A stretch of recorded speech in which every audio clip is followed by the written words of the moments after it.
श्रीरूपं साग्रजाता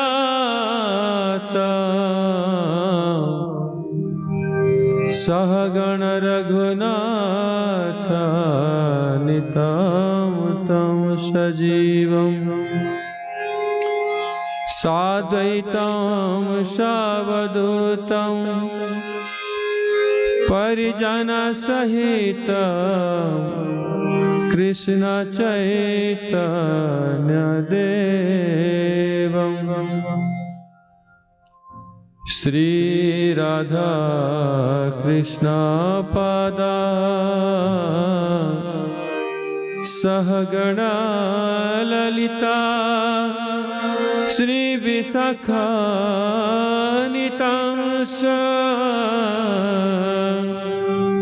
श्रीललिता विशाखान्वितांश्च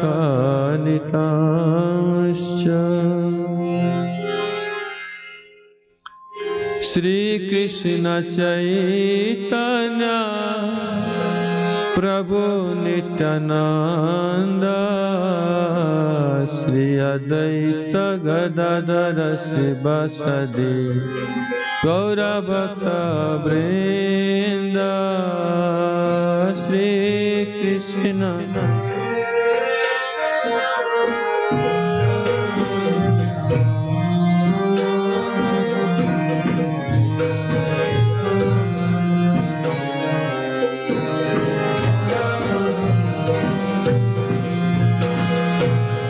जय रूप सनातन भट्ट रघुनाथ श्रीजीव गोपाल भट्ट दश रघुनाथ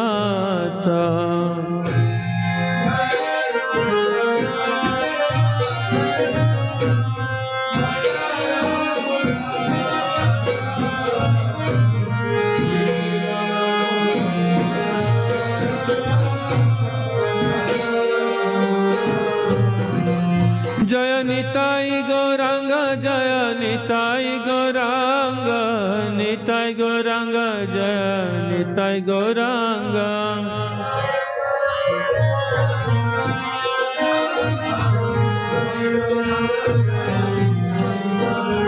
निताई है गौरा है निताई है गौरा है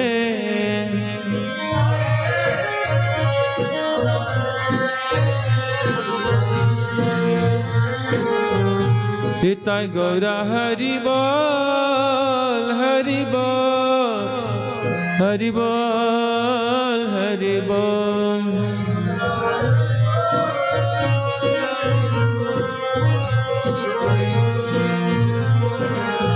निताई गौरा हरि बोल हरि बोल हरि बोल हरि बोल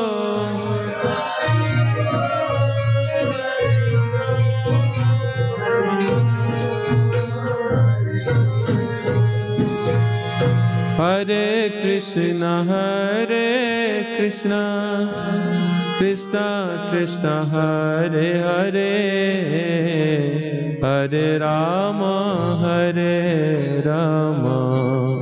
Ram Ram Hare Hare Hare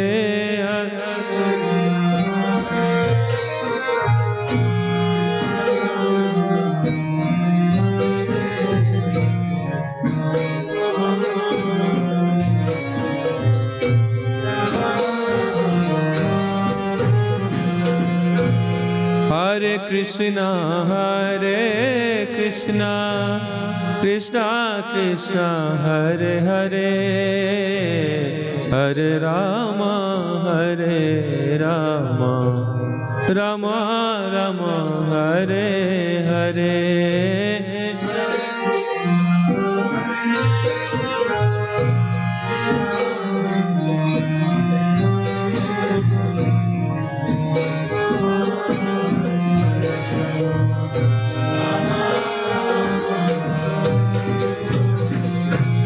Hare Krishna Krishna Krishna Hare Hare Hare Ram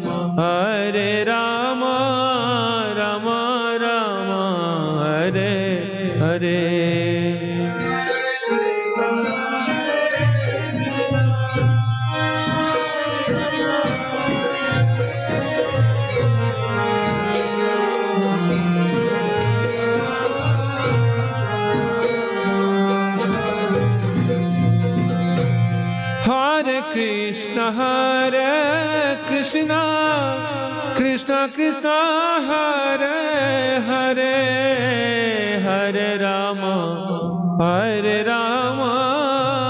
Rama Rama Hare Hare.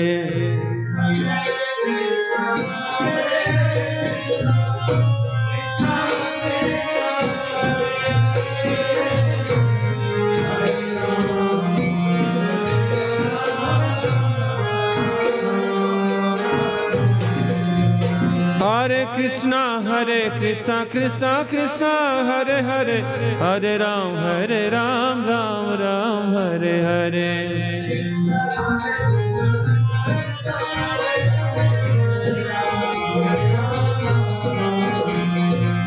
Hare Krishna Krishna Krishna Hare Hare Hare Ram Ram Ram Hare Hare.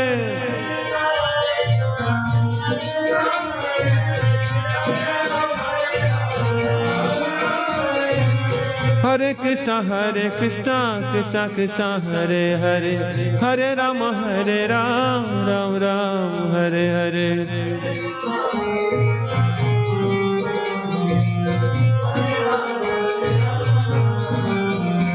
Jaya Radha Govinda Radha Govinda Radhe.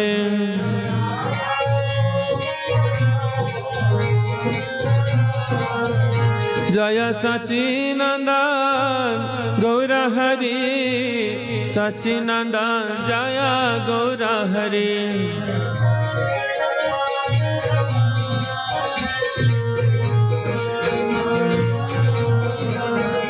Jaya Giri Raja Jaya Govardhana Giri Raja Jaya Govardhana.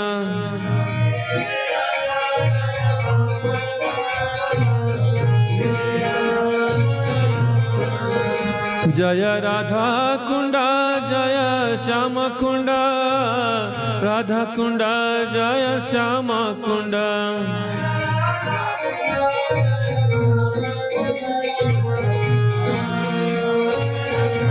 Ita Gaura Hari Bol Hari Bol Hari Bol Hari Bol.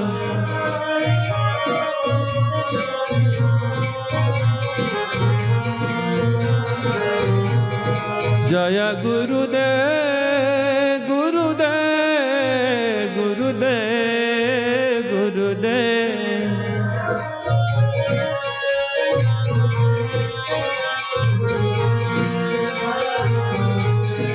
Jaya Prabhupada Prabhupada Prabhupada Prabhupada.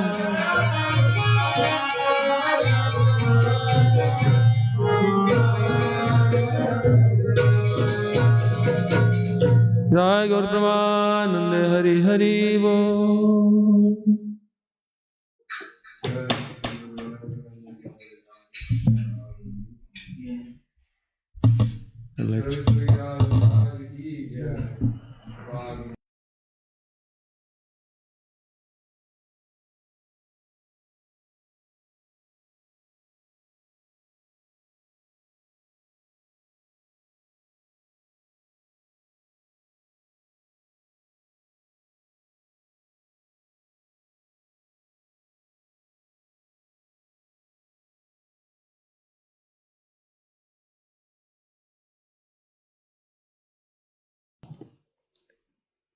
Gurave Gaurachandraya Radhikaya Istadalaye Krishnaya Krishna Bhaktaya Tadbhaktaya Namo Namah. Jam pravrajandamanupetamapeta Dvaipayano virahakatara juhavo Putreti tanmaya taya tarabo binedu तं सर्वभूतहृदय मुनिमानो तस्मै अंगशामलिमच्छटाभिरभितो मन्दीकृते इन्दीवरम् जाड्यं जगुडरोचिषा विदधत पट्टाम्बरसश्रियः वृन्दारण्यनिवासिनो हृदिला सदा माविदामोदर राधास्कन्दनिवेशितो जलभुज ध्यायेन् दामोदर भक्त्या विहीना पराधलक्ष्मी क्षिप्ताश्च कामादितरङ्गमध्ये कृपामयीष्टां शरणं प्रपन्ना वृन्दे नुमस्ते चरणारविन्दम् हा देवी काकुभरगदया जाच निपट्टभुविदण्डवदुर्वटार्ति अस्य प्रसादमबुधस्य जनस्य कृत्वा गान्धर्विके निजगणे गणनां विधेहि।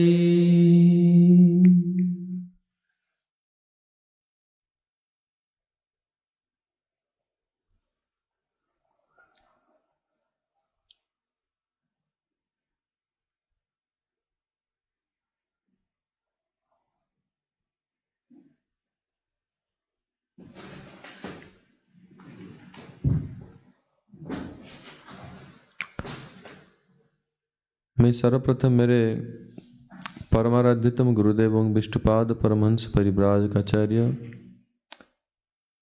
अष्टोत्तरस्थ श्री श्रीमद् गौर गोविंद गोस्वामी महाराज एवं ओं विष्णुपाद परमहंस परिव्राजकाचार्य अष्टोत्तरस्थ श्री श्रीमद् भक्तिवेदांत नारायण गोस्वामी महाराज जी के चरण कमलों में अनंत कोटि प्रणति ज्ञापन करते हुए उनके अहेतु की कृपा भिक्षा करता हूँ। तत्पश्चात मेरे रूपानुग गौड़ीय गुरुवर्गों के चरण में मैं अनंत कोटि प्रणति ज्ञापन करते हुए उनके अहेतु कृपा भिक्षा करता हूँ। आज अंग्रेजी साल का आज पहला दिन है। यद्यपि हम लोग के भारतीय पंजिका के हिसाब से ये अलग दिन है, नया साल, क्योंकि इसको तो मना रहे हैं लोग। फिर भी जो भी है,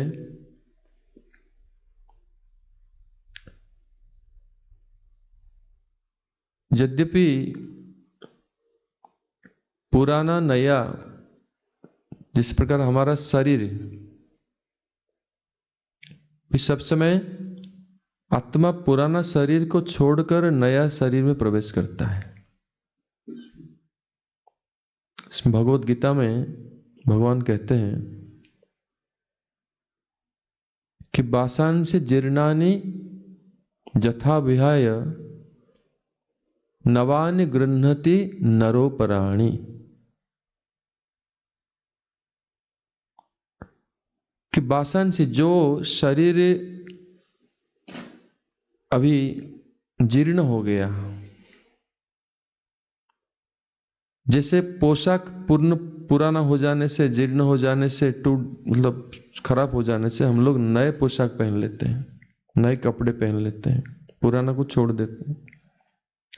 उसी प्रकार आत्मा उस शरीर को त्याग करके, जो शरीर अभी जीर्ण हो गया, जरा जीर्ण हो गया, को छोड़ करके नया शरीर धारण करता है। और इसी को कहते हैं कि जन्म लेना।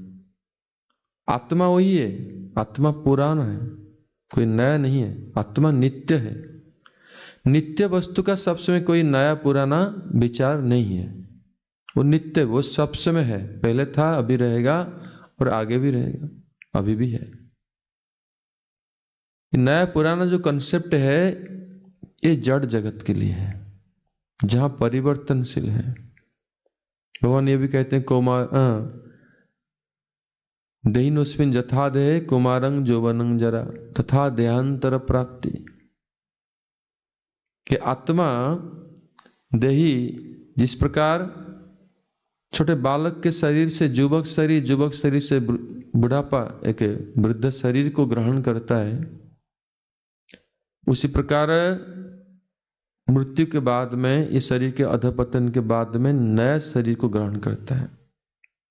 तो वो नया शरीर ग्रहण किया, लेकिन इसमें कोई विशेष बात नहीं है। जब हम कोई नया समय आ रहा है, हम उसको मना रहे हैं, उससे त्योहार मना रहे हैं। जड़ जगत में लोग इतने विषयासक्त हैं कि जड़ को ही आत्मा समझ लेते हैं, जो कि जड़ नश्वर है, नश्वर वस्तु को उसको नित्य वस्तु के रूप में, आत्मा के रूप में ग्रहण। लेकिन आत्मा इससे अलग है। इसमें किस बात की खुशी मनाना है? इसमें समय वही है, काल भी वही काम ही करना है। पुराना साल में जो कर रहे थे, नया साल में सब चीज चेंज हो जाएगा, नया काम मिलेगा, नया चीज मिलेगा, नया घर मिलेगा, सब ऐसा नहीं है। कुछ नया नहीं है, सेम है सब चीज। ये खाली मूर्खता है। लेकिन हम लोग को क्या करना चाहिए? अगर हम घोषणा करते हैं कोई नया समय की, नया साल का प्रारंभ हो रहा है, तो हम लोग को क्या करना चाहिए? कुछ नए पदक्षेप लेना चाहिए जीवन में। ऐसे कुछ करना चाहिए जो नया हो, जो हमको सब समय नव नवायमान रखेगा, ऐसा अनुभूति प्रदान करेगा। वास्तविक भगवान स्वयं कृष्ण, भगवान कृष्ण कैसे है? सब समय उनका जो स्वरूप वर्णन किया गया, नव यौवनं च, अद्वैतम अच्युतम अनादि अनंत रूपम आद्यम पुराण पुरुषम नव यौवनं च, वेदेषु दुर्लभम अदुर्लभम आत्मभक्तो गोविंदम आदि पुरुषम तमहं भजामि। अद्वैतम अच्युतम अनादि अनंत रूप। भगवान अद्वैत हैं, वो एक हैं, और अच्युत हैं, जो कभी उनका च्युत नहीं होता है, पतन नहीं होता है। भगवान सब समय अपने दिव्य स्थिति में सब समय विद्यमान है। अनादि हैं, उनका आदि नहीं है। सृष्टि से पहले प्रारंभ में सब समय आदि पुरुष हैं, विद्यमान है। अनादि अनंत रूप, उनके अनंत रूप है। और सबसे पुराना है भगवान, क्योंकि वो आद्य पुरुष है।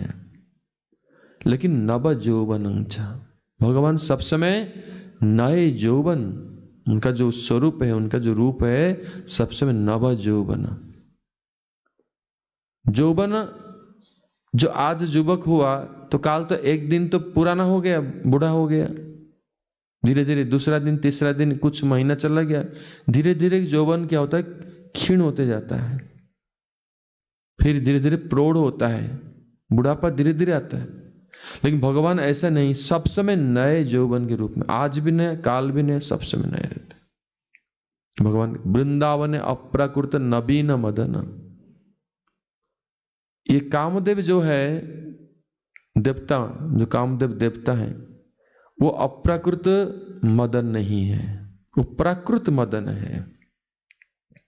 हम यहां तक कि जितने देवता हैं उनको अप्राकृत भी नहीं बोल सकते हैं। ब्रह्मा, शंकर आदि व गणेश आदि जितने भी देवता हैं, किसी को अप्राकृत नहीं बोल सकते हैं। श्री भगवान कृष्ण ही अप्राकृत है, इसलिए वृंदावन है अप्राकृत नवीन मदन। वो सब समय नए नए रहते हैं, सबसे नया अनुभूति। भगवान को दर्शन करना सबसे नया अनुभूति। जो भगवान को तो हम लोग दर्शन किया नहीं, जो लोग दर्शन किया है, जैसे भगवान की लीला में वर्णन है, जिस प्रकार राधा रानी कृष्ण को दर्शन करती हैं, इस लीला इस जगत में भगवान ने हम लोग को अनुभव कराने के लिए, सिखाने के लिए ही लीला को रचना किया, ताकि उनके बारे में कुछ हम जान सकें, भगवान कैसे हैं। कृष्ण को जब दर्शन करते हैं राधा रानी, तो सब समय जैसे कि नए, आज पहले बार देख रहे हैं। ये पहले बार आया है, कुछ नहीं जानता, याद नहीं। कृष्ण को जैसे दर्शन करते हैं तो जैसे कि पहले बार दर्शन कर रहे हैं। इतने सुंदर वस्तु, इतने सुंदर कृष्ण, श्याम सुंदर, वो भी पहले बार देख रहे हैं। कहते हैं ना, फास्ट पहले बार जो दर्शन होता है वो कितने सुंदर लगते। ये बात नहीं कि दूसरे दिन को तो वही तो है, नहीं, उस समय और नए। तो प्रत्येक क्षण में जो अपने रूप माधुर्य को नव नवायमान प्रकट करते हैं भगवान अपने जोगमाया के द्वारा, यही है कृष्ण। और एक भक्त के जीवन में, क्योंकि भक्त भक्ति के द्वारा भगवान से युक्त है, एक भक्त के जीवन में नव नवायमान अनुभूति भक्ति में, जगत में यही आ सकता है अगर वो भक्ति में अग्रगति कर रहा है और भगवान से युक्त हुआ है। प्रारंभिक स्तर में नहीं होगा। जो धीरे धीरे अनर्थ को पार करते हुए निष्ठा, रुचि, आसक्ति और भाव अवस्था में पहुंचे, धीरे धीरे जब भगवत दर्शन हो जाएगा, सब समय उसी समय उनके जीवन में सब समय नव नवायमान अनुभूति हो जाएगा। अभी सूक्ष्म रूप में हो सकता है प्रारंभिक अवस्था में दूसरे, लेकिन जब पुण्य भाव की परिपूर्ण अवस्था में, उस समय सब समय कृष्ण नव नवायमान, भक्ति भी सब समय, भक्ति के जो उल्लास, जो आनंद नव नवायमान। इसलिए जो लोग उन्नत स्तर के भक्त हैं, जो लोग महापुरुष हैं, महाभागवत हैं, उनके जीवन में कभी ऐसा नहीं देखते हम लोग कि आज कोई चीज किया और काल बोरिंग हो गए। अरे वही डेली रोज वही प्रसाद डालमा अन्न खा, ये बोरिंग नहीं हो जाए। भगवान की वही मूर्ति है, वही मंदिर है, कुछ नया करो, ऐसा नहीं अनुभव होता है। उनको सबसे में नया ही लगता है, क्योंकि वो भक्ति के प्रभाव है। और भक्ति किसके लिए? कृष्ण के लिए। क्योंकि कृष्ण नव नवायमान है, उनकी भक्ति भी नव नवायमान है। इसीलिए सब समय उनके साथ में जो पूर्ण, जो एडवांस भक्त हैं, उत्तम भागवत, उनके पास में सबसे में उत्साह सबसे पूर्ण रहता है। उत्साह, निश्चय, धैर्य पूर्ण रूप में विद्यमान है। हम लोग पास उत्साह नहीं, क्योंकि हम लोग नव नवायमान अनुभव नहीं है हमारे पास में। इसलिए उत्साह जो आता है आज खाली बुद्धिपूर्वक जबरदस्त हम लोग उत्साह लाते हैं, लेकिन अपने स्वतः उत्साह नहीं आता है। स्त्री पे एक उत्तम भागवत के पास में वो उत्साह स्वतः, और वो भी सब समय नए उत्साह, सब समय ऐसे उत्साह। तो ये तभी संभव होगा हमारे जीवन में। ये अनुभूति कैसे प्राप्त होगा? न भक्ति के द्वारा प्राप्त होगा। और ये भक्ति के लिए हम लोग क्या करना चाहिए? न भक्ति कैसे हम परफेक्टली, भक्ति को पूर्ण, स्वयं संपूर्ण रूप में और ठीक भाव पालन कर पाए, भक्ति को अभ्यास कर पाए, इसलिए हमको पदक्षेप लेना पड़ेगा। ये शिक्षा है। अगर हम चाहते हैं कि हमारा जीवन में सब समय हैप्पी न्यू ईयर हो, तब क्या करना चाहिए? भक्ति अच्छा से करना होगा। और भक्ति का जो जड़ है, जन्म स्थान है, वो क्या है? साधु संग। साधु संग होची भक्ति के जन्म स्थान है। भक्ति जन्म लेता है साधु संग से। ऐसे सब समय अगर हम उन्नत वैष्णवों के संग करेंगे, उनके अनुगत्य भक्ति करेंगे, तो हमारा जीवन में भी सब समय नए दिन आ जाएगा, सब समय कभी पुराना नहीं होगा। मानो कि जिस प्रकार उस श्रद्धा अंकुरित हो करके नव अंकुर के रूप में सब समय विद्यमान रहेगा। अगर हम भक्ति नहीं करेंगे तो कभी हमारे जीवन में वो हैप्पी न्यू ईयर डे कभी नहीं आएगा। मैं इन्हीं शब्दों के साथ संदेश दिया है। तो हम प्रार्थना करते हैं कि हम लोग कैसे साधु संग करते हुए ठीक से साधु संग कृष्ण नाम को शुद्ध रूप में हम ग्रहण करें तो हमारा जीवन सार्थक होगा और नव नवायमान होगा। थोड़ा इंग्लिश में बोल देते हैं। Today is the first day of the year 2025. According to the English calendar, this is the first day of a new year. Everywhere people they observe this new year. But what does it mean, new year? Everything is old. You same person yesterday and today. Your activity is also same. Place of living same. Everything is same. What is new?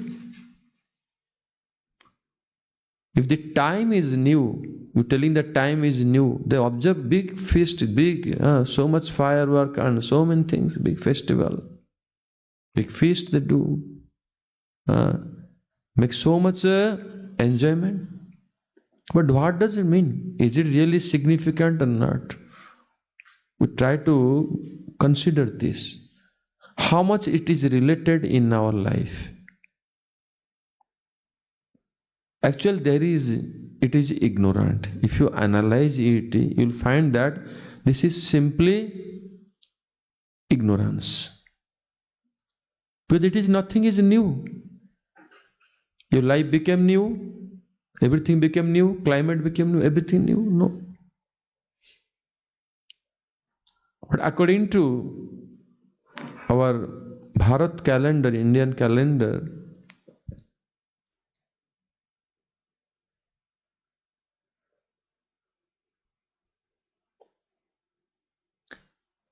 the new year comes in the month of Chaitra. The spring enters. The new leaves appear. Weather changes. Everything. There's some new changes we feel. But this new year day, we don't feel anything changes. But anyway, this time is really important in our life. We try to analyze this. The soul, spirit soul is eternal. It is always existing. In the past it was same spirit soul, at present also, and in future also. That's a spirit soul is eternal existing. But the body, we are changing the body, accepting body, but not for forever. It is changeable process.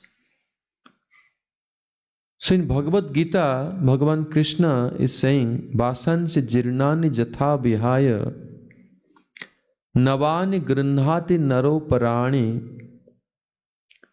jatha vihaya sarira jinnani anya nasanjati navani dehi. When our dress becomes old and torn and we give up the old dress and accept a new dress. Similarly, spirit soul, when the body becomes invalid, old, diseased, damaged condition, then gives up the damaged body, old body, and accept new body. But that newer only for fraction of time. It is not remains always new, not possible. And spirit soul always changing the body.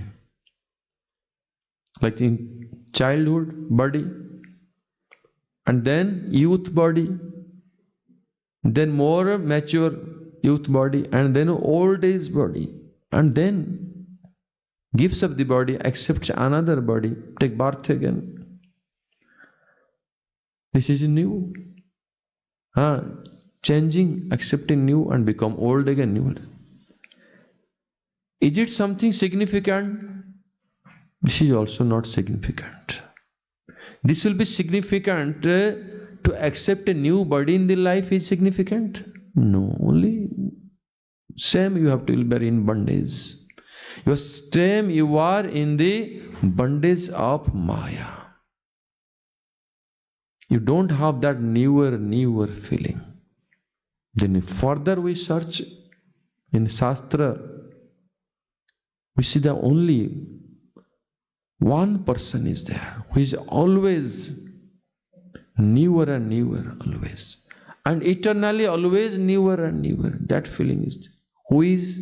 Is Sri Krishna himself, the Supreme Personality of Godhead. Lord Brahma is saying in Sri Brahma Samhita, Advaitam Achyutam Anadi Ananda Rupam Adyam Purana Purusam Navajovanancha Vedesu Dullabam Adullabam Atma Bhakto Gobindam Adi Purusam Tamahang Bhajami. Advaitam. He is the one without the second.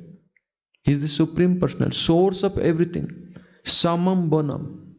He is the source of everything. Sri Krishna. Advaitam. Achyutam, infallible. He always remains in his transcendental position. Never Bhagavan falls down or degradation happens.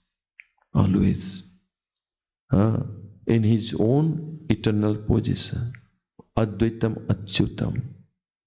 Anadi. He is the origin of everything and he has no origin. He is the original Supreme Personality of Godhead. He has unlimited forms. Ananta Rupam.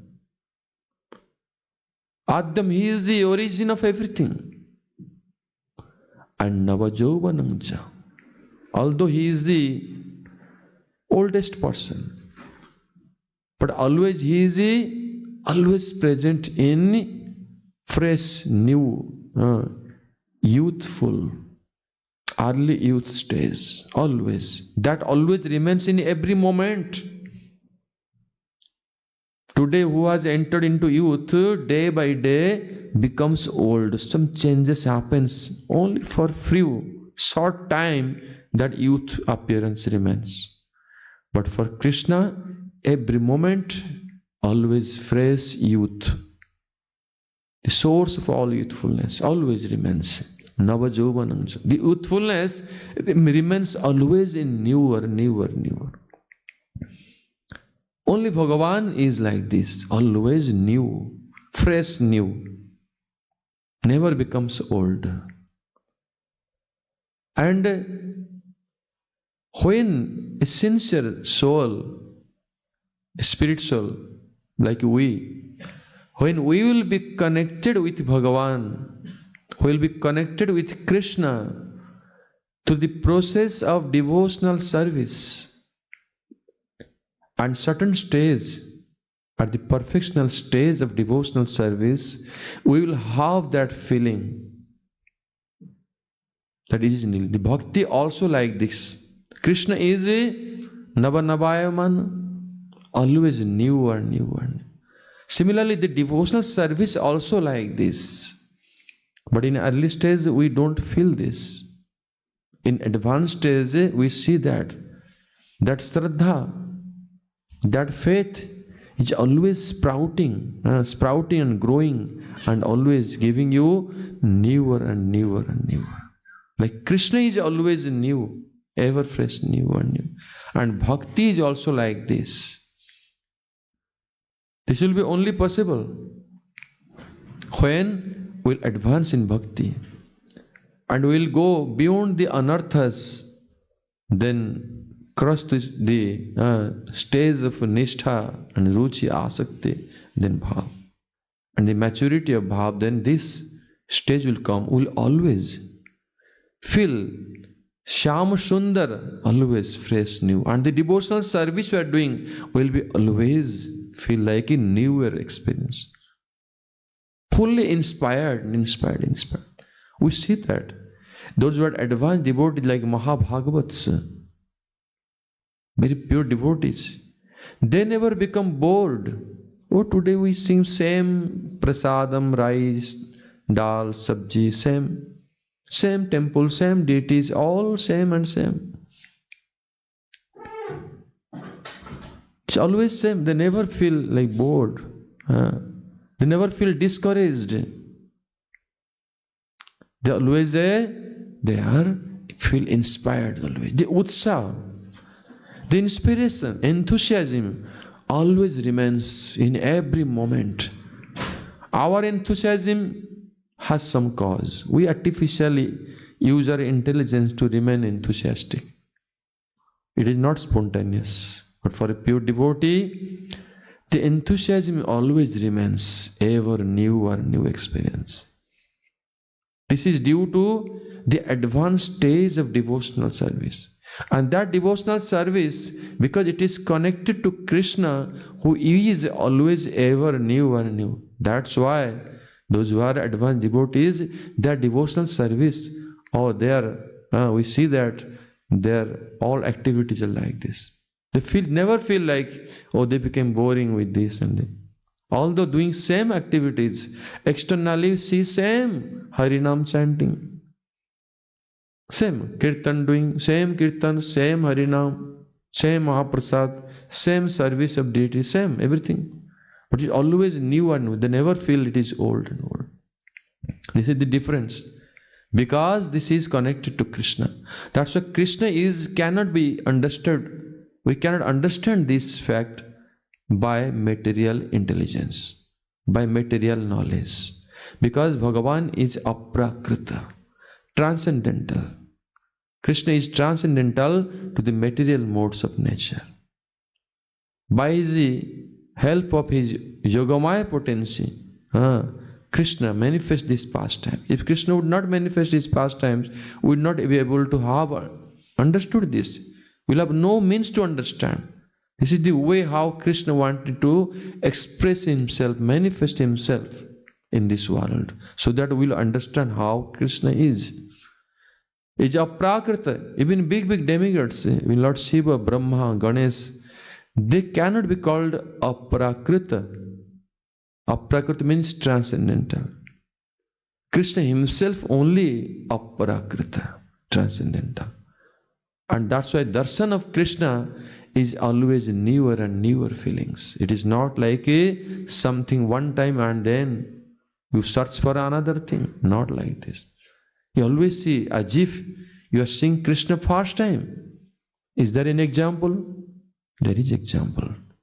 Krishna descended his pastimes from Golok Vrindavan to this world to teach us this.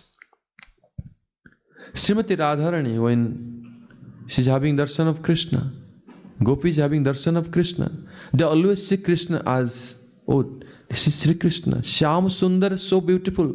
The beauty, the Madhurya, Rupa Madhuri. As if first time Krishna they see in their life. As if first time they see. And first experience is so much. But next moment when they see, they also feel like same. Like today we are seeing first time, not like we have seen him before. So beautiful. The beauty is ever increasing, ever increasing. This cannot be expressed by words because there is no other objects in this world. That's why those devotees, those who have engaged themselves in devotional service under guidance of a bona fide Guru and Vaishnavas, for them, a certain stage will come in their life. They will feel every day is Happy New Year day for them. Really happiness is there. Not mundane happiness by observing Happy New Year, by taking intoxication, by using firecrackers, beating drums. This is madness. This is not like Happy New Year. The happiness should be yourself, should be self-satisfied by your activities, by the emotions, not artificially. This will happen only if you advance in devotional service. And time will come. For them, the devotees, they always feel full of enthusiasm. Their pleasure, bliss ever increasing. So every day will be Happy New Year day for them. So with this message, I'm concluding my speech here. So we should pray to our Guru Varga We pray to Krishna so that we do get always advanced association for advanced devotees, so that in that association our bhakti will be always ever increasing, and always will feel that blissfulness, and every day will be blissful day, every time will be blissful time, happy new year time. Gaur Premanande, Hari Hari Bol.